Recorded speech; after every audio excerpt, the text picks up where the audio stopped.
السلام علیکم دوستو جنگ قادسیہ اسلامی تاریخ کی ایک اہم جنگ تھی جو 636 عیسوی میں مسلمانوں اور ساسانی فارس کے درمیان لڑی گئی۔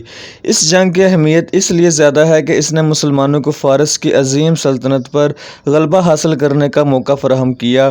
یہ جنگ عراق کے علاقے قادسیہ میں لڑی گئی اور حضرت عمر بن خطاب رضی اللہ تعالیٰ عنہ کے دور خلافت میں اسلامی تاریخ کا ایک عظیم سنگ میل ثابت ہوئی۔ اسلامی فتوحات کا سلسلہ حضرت ابوبکر صدیق رضی اللہ تعالیٰ عنہ کے دور میں شروع ہوا، جب مسلمانوں نے شام اور عراق کی جانب پیش قدمی کی۔ حضرت عمر رضی اللہ تعالیٰ عنہ کے دور میں یہ فتوحات تیزی سے بڑھیں اور مسلمانوں نے مختلف محاذوں پر بڑی کامیابیاں حاصل کیں۔ فارس کی سلطنت اس وقت کی ایک طاقتور اور ترقی یافتہ سلطنت تھی۔ فارس کی فوج میں ہزاروں جنگجو، ہاتھی، جدید ہتھیار شامل تھے۔ وہ علاقے کے سپاہی اور معاشرتی منظرنامے پر غالب تھے اور مسلمانوں کی پیش قدمی سے خطرہ محسوس کر رہے تھے۔ مسلمانوں کی فتوحات بڑھتی جا رہی تھیں اور اسلامی سلطنت کی سرحدیں پھیل رہی تھیں، جس سے فارس کو خطرہ لاحق تھا۔ فارس کے حکمرانوں نے مسلمانوں کے خلاف مختلف محاذوں پر مزاحمت کی اور اسلام کے پھیلاؤ کو روکنے کی کوشش کی۔ عرب قبائل کی اندرون دشمنیاں اور فارسی حکمرانوں کے ظلم و ستم بھی اس جنگ کا ایک سبب بنے۔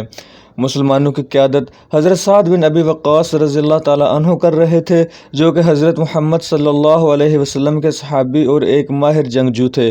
حضرت سعد بن ابی وقاص کی قیادت میں مسلمانوں نے مختلف جنگوں میں شاندار فتوحات حاصل کیں اور ان کی قیادت جنگ قادسیہ میں بھی مسلمانوں کی کامیابی کا باعث بنی۔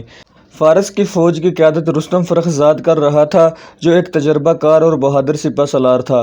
رستم نے فارس کی فوج کی تنظیم اور حکمت عملی کو جنگ کے میدان میں نافذ کیا، لیکن مسلمانوں کی شجاعت کے سامنے شکست کھا گیا۔ مسلمانوں کی فوج کی تعداد تقریباً 30,000 تھی، جو فارس کی فوج کے مقابلے میں کافی کم تھی۔ مسلمانوں نے اللہ پر توکل، اپنی جنگ کے حکمت عملی اور بہادری کے بل بوتے پر اس جنگ میں حصہ لیا۔ حضرت سعد بن ابی وقاص رضی اللہ تعالیٰ عنہ نے فوج کی تیاری اور جنگ کے لیے منصوبہ بندی کی۔ فارس کی فوج کی تعداد 1,20,000 سے زائد تھی، جن میں ہزاروں جنگجو، ہاتھی اور جدید ہتھیار شامل تھے۔ فارس کی فوج نے جنگ سے پہلے اپنے تمام وسائل کو بروئے کار لاتے ہوئے مسلمانوں کے خلاف بھرپور تیاری کی۔ قادسیہ کا میدان ایک وسیع اور اہم مقام تھا جہاں یہ جنگ لڑی گئی۔ میدان کی جغرافیائی صورتحال، موسم اور وہاں کی زمین کی نوعیت جنگ کے دوران اہم کردار ادا کرتی ہے۔ پہلا دن دونوں افواج کے مابین شدید جھڑپوں سے بھرا ہوا تھا۔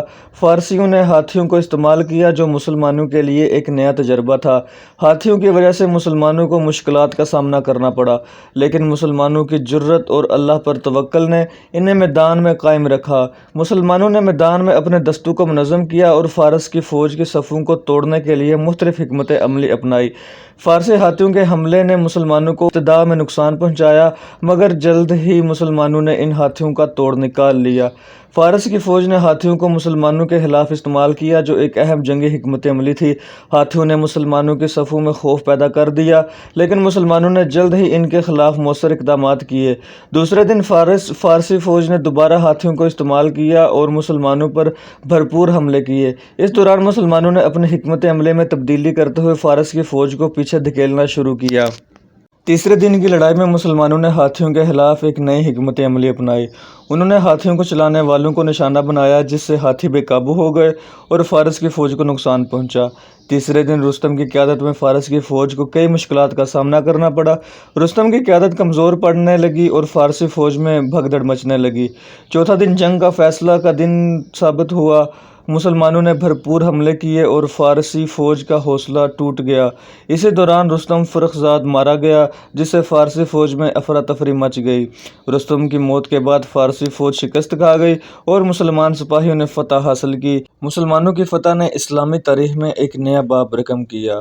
دوستو، یہ تھی جنگ قادسیہ جو حضرت عمر کے دور خلافت میں لڑی گئی اور یہ ایک عظیم فتح تھی۔ دوستو، ویڈیو کو لائک کر دیں، چینل کو سبسکرائب کر دیں اور بیل آئیکن کے بٹن کو دبا دیں۔